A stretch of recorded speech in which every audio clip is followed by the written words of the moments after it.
you'll come along with your testimonial. That's why Herbalife is built on testimonials, words, miracles.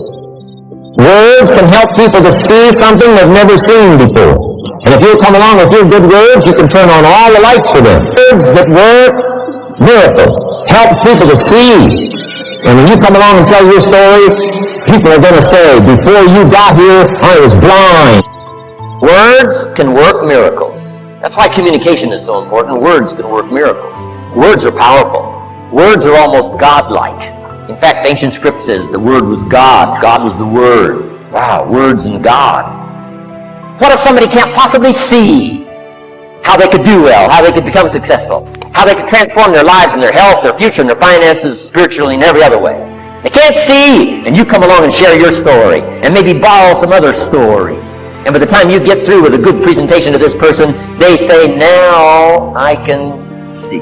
Before you got here, I was blind. I was in the dark. And while you were talking, some things dawned on me. Is it possible to create light with human intelligence, with words? And the answer is, of course, of course. Here's part of the spectacular opportunity as a human being. One person talking to another. It's got so much power, so much potential. A mother talking to a daughter, a father talking to a son, salesperson talking to a client. Nothing more magical and powerful, awe-inspiring than words have the ability to dramatically affect people's lives and futures. So become a good communicator. Let me give you some good keys to good communication. Here's number one. Have something good to say. Communication starts with preparation. Getting ready to speak this year. Getting ready to speak next year. Attend the classes. Read the books. Have something good to say. Here's 4 good words to help you to have something good to say. One is interest. Develop a new interest in people and life and what's going on. Economics, politics, religion, social structure, possibilities, opportunities. Develop a new interest. Here's the next word. Fascination. Goes that step beyond interest. That's why kids learn so much that first 6 years. Fascination. Adults are walking on ants. Kids are saying, don't walk on these ants. I'm studying these ants. I'm looking at these ants. Kids are so fascinated. How come an ant can carry something bigger than he is? That's how come they learn so much. They're fascinated. And here's another little clue I've learned. Turn frustration into fascination if you can. You'll learn more. I've worked on this. I'm pretty good at it. Out in Los Angeles, I'm on the freeway. My airplane leaves in 45 minutes. The traffic is moving not 1 inch. I am now fascinated. I'm telling you. Now, it doesn't work every time. That's true, but every time it does work, I'm telling you, you'll come away with more. Learn to be fascinated instead of frustrated if you possibly can. Turn that little scenario on for yourself. Next is sensitivity.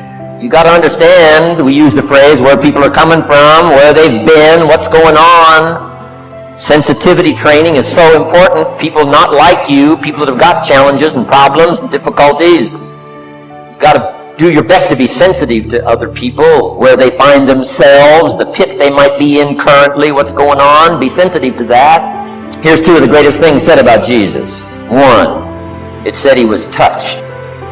He was touched by where he found some people. He was touched by the misery he found some people in. He was touched. He was touched. And here's the other word. He was moved, it said. He was moved, touched and moved. If you really want to communicate well, you got to be touched and moved. Not just by your own drama of life, but by the drama you know is going on in other people's lives. Sensitivity. How does an adult 40 talk to a child who's 12? You got to be sensitive. Not just to your current situation. One of the best ways to identify with a child who's 12 and you're 40 is remember when you were 12. Go back. Remember the scenario. Let it hit you again. Let it touch you again. I don't have any problems with 12-year-olds. I remember almost every day of being 12. 12 is a unique year. 1, you're not 13. I mean, if I heard it once, I heard it 100 times. Of course you can't go. You're not a teenager. Wow, I can't wait for this year to be finished. Remember. That's part of sensitivity. Remember. Apostle. One who became an apostle, leader of the Christians, was once Saul from Tarsus, hater and killer of the Christians. After he was converted, became a leader, became Paul apostle. Revered. Why was he so effective in his language, in his ability to touch people with his words and with his presence? If you read part of the scenario of his history, he gave an account of his own life and said, here's why I think I'm so effective. I remember the pit I came from. Sure, they call me apostle, but I used to kill these Christians, and I never forget that. If I want to get in touch with other people's difficulty, I got to remember my own difficulty. Let it hurt again. That's what makes a good performance. A good actor, a good actress. The emotion close to the surface from the remembrance of things past. And then well-chosen words delivered with emotion, power. The last word is knowledge. You just got to go through exercises like this. Take the notes, work hard, roll up your sleeves, go to work. Gather the knowledge in journals, gather the knowledge in notebooks, gather the knowledge in a library and cassettes and videos and every other means. Gather knowledge. Don't be lazy in learning. A major part of communication is preparation. Now here's the next part of good communication. Say it well. One is having something good to say, and number two is saying it well. Let me give you a quick list on saying it well. Number one, sincerity. Best place to start if you want to communicate well is let your sincerity show. Next is repetition, the mother of skill. I've been at this 33 years. Somebody says, well, you give a pretty good seminar. I should. 33 years? Next, brevity. Sometimes you don't need many words if you're totally sincere, I'm telling you. Jesus' presentation in gathering up his team called disciples was fairly short. He just walked around the countryside, took a look at somebody and said, you follow me. That's brief. I mean, that's short. Now, why could he get by with such few words? And this takes care of a lot that I've tried to share with you today called personal development. Here's why I think Jesus could get by with such few words. For all that he was that he didn't have to say. Take that scenario home. For all that I am that I don't have to say. Just a few words could be dynamic in affecting someone else's life.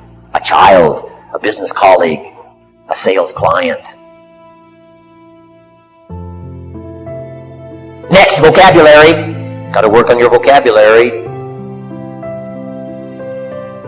Some of my friends took a survey among prisoners working on some rehabilitation program. They weren't particularly looking for this, but here's what they found. There's definitely a relationship between vocabulary and behavior.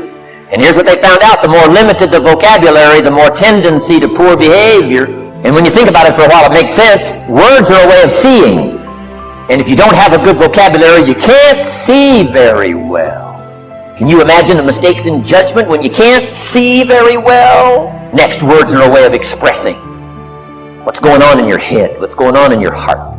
What if you can't see well and you can't express well? You can imagine the tragic scenario of 5 years of that, 10 years of that, 20 years of that showing no improvement. Behavior now becomes a major problem.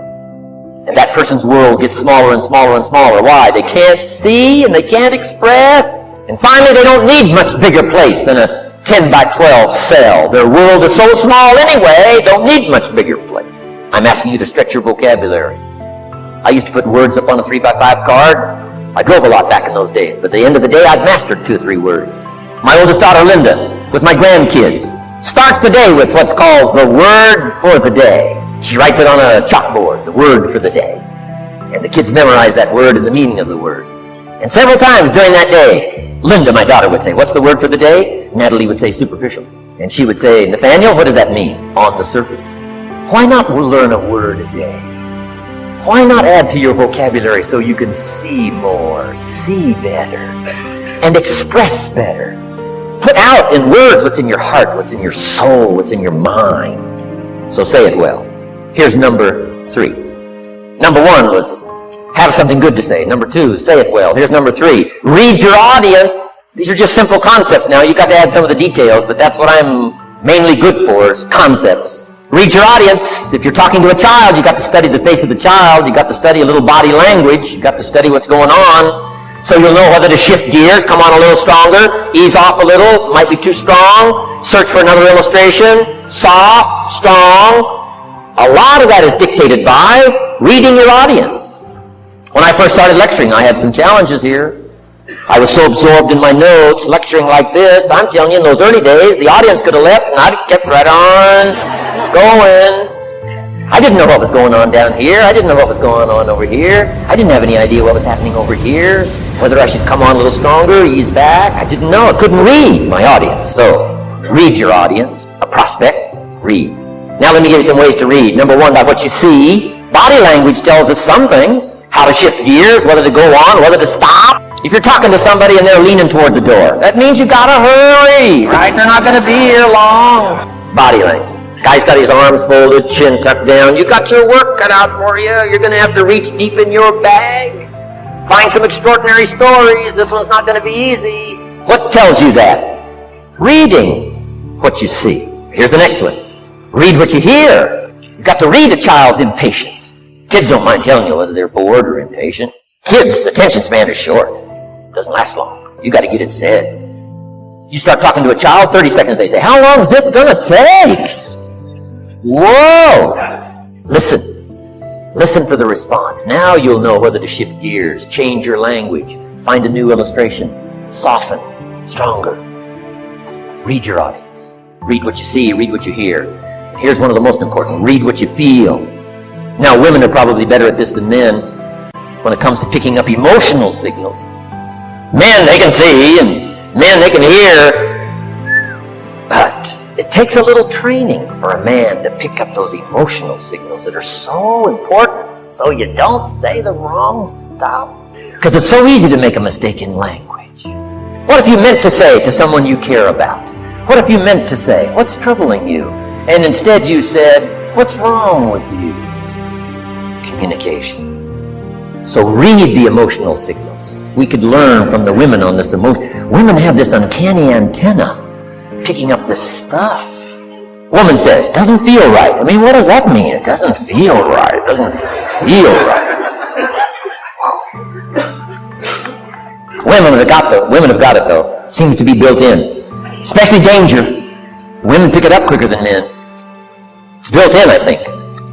Way back, right? Man was the provider, mama was the protector at home. So she picked up this scenario of danger, I think, these signals. But they are good. In the middle of the night, mama wakes up. The baby cries, mama wakes up. Papa sleeps. The faintest cry, mama's awake. Or she nudges her husband and says, go look, something isn't right. He says, what do you mean it isn't right?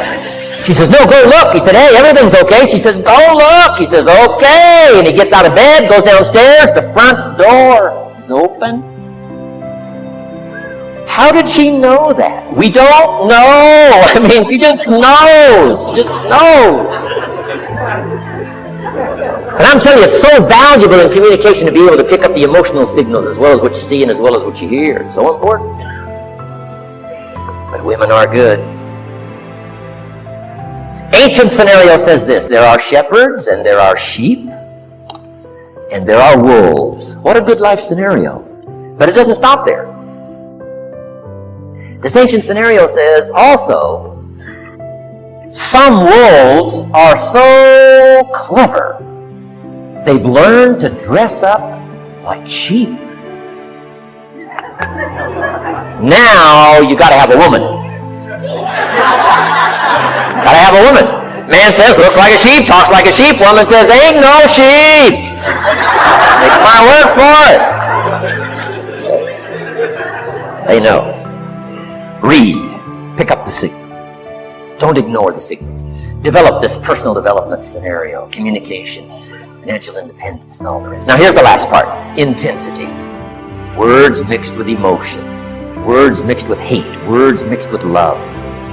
Words mixed with faith. Words mixed with courage. That's what's powerful.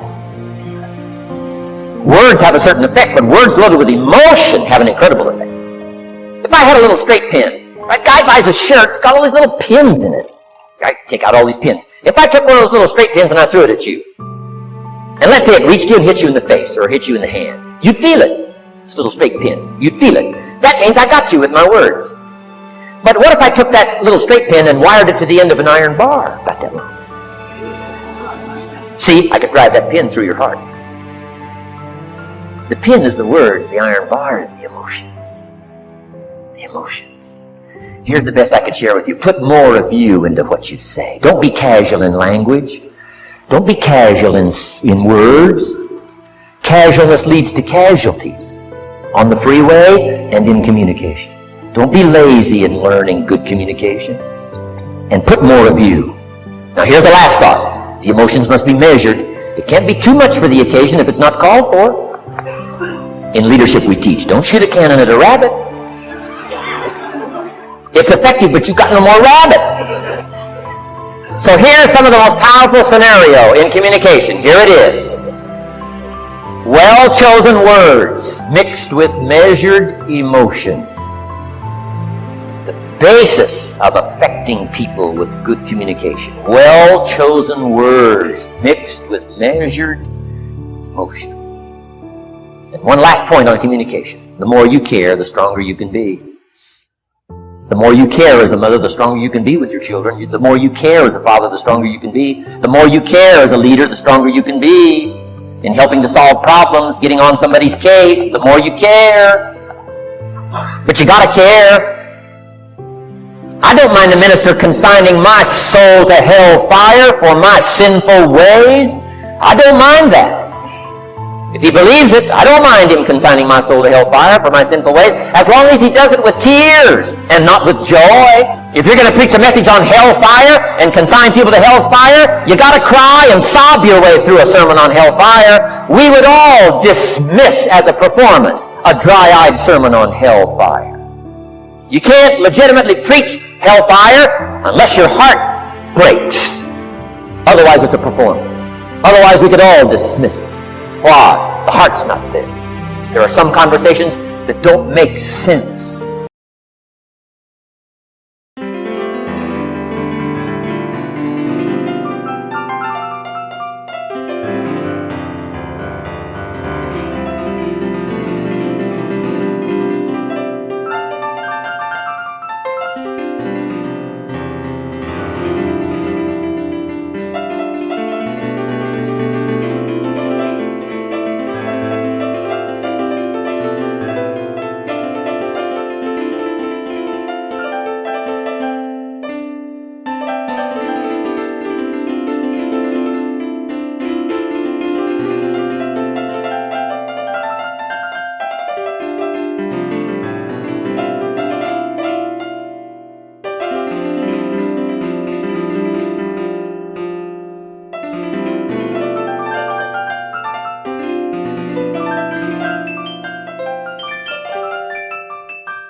die.